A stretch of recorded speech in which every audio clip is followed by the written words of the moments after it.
Hi welcome to Shiva Santoshi vlogs. కొన్ని రోజులుగా కొంచెం బిజీగా ఉండటం వల్ల వీడియోస్ అయితే చేయలేకపోయాను. ఇప్పుడు మళ్ళీ రెగ్యులర్గా వీడియోస్ అయితే పెడతాను. మీ సపోర్ట్ ఎప్పుడు ఇలాగే ఉండాలని కోరుకుంటున్నా. ఈ వీడియో వచ్చేసి సమ్మర్లో తీసింది, ఇప్పుడైతే అప్లోడ్ చేస్తున్నాను. మీరు ఫస్ట్ టైం నా ఛానల్ చూస్తున్నట్లయితే ప్లీజ్ సబ్స్క్రైబ్ చేసుకోవడం మాత్రం మర్చిపోకండి. ఇక లేట్ చేయకుండా వీడియోలకైతే వెళ్ళిపోదాం. చికెన్ మామిడికాయ రెండింటి కాంబినేషన్ అయితే అదిరిపోద్ది. చాలా సింపుల్గా అయితే ఎలా ప్రిపేర్ చేయాలో చూద్దాం.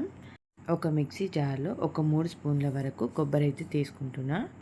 ఎండు కొబ్బరి వేసుకోవచ్చు, పచ్చి కొబ్బరి వేసుకోవచ్చు. నేనైతే ఇక్కడ ఎండు కొబ్బరి వేసుకుంటున్నా. దాంట్లోనే మసాలాలు, లవంగాలు, దాల్చిన చెక్క, ఇలాచి వేసుకొని అయితే మిక్సీ పట్టుకోవాలి.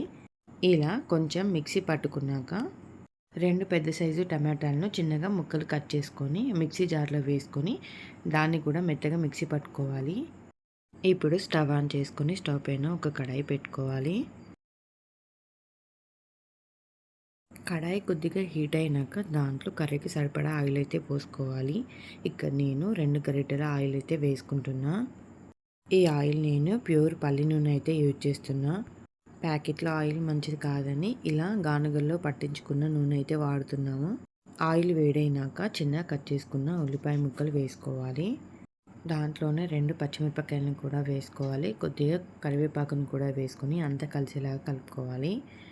ఈ ఉల్లిపాయ ముక్కలు ఆయిల్లో మంచిగా ఫ్రై కావాలి. ఇలా గోల్డెన్ బ్రౌన్ కలర్ వచ్చేదాకా ఫ్రై చేసుకోవాలి. ఇలా ఫ్రై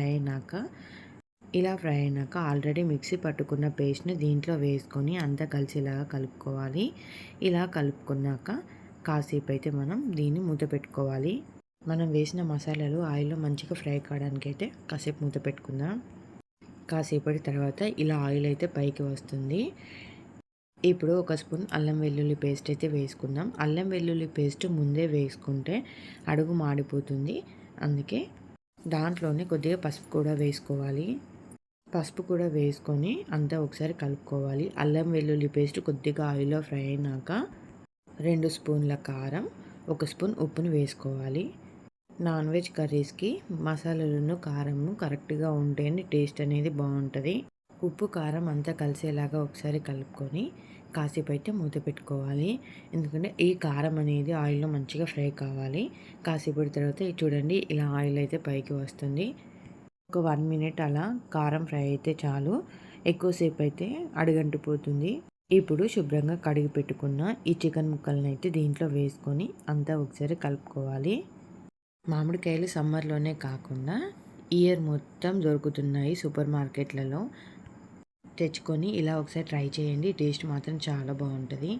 ఇప్పుడు 1 కప్పు మామిడికాయ ముక్కలు అయితే వేసుకుందాము. మామిడికాయని పైన ఉన్న తోలు మొత్తం తీసేసి ఇలా చిన్నగా ముక్కలుగా కట్ చేసుకొని అయితే వేసుకోవాలి. 1 కప్పు వాటర్ అయితే పోసుకోవాలి. వాటర్ మరీ ఎక్కువగా పోసుకోవద్దు. చికెన్ అండ్ మామిడికాయ ముక్క ఉడికేలాగా పోసుకుంటే చాలు. కొద్దిగా సూప్ ఉంటుంది కాబట్టి కొంచెమే వాటర్ పోసుకుంటే సూప్ కూడా చిక్కగా ఉంటుంది.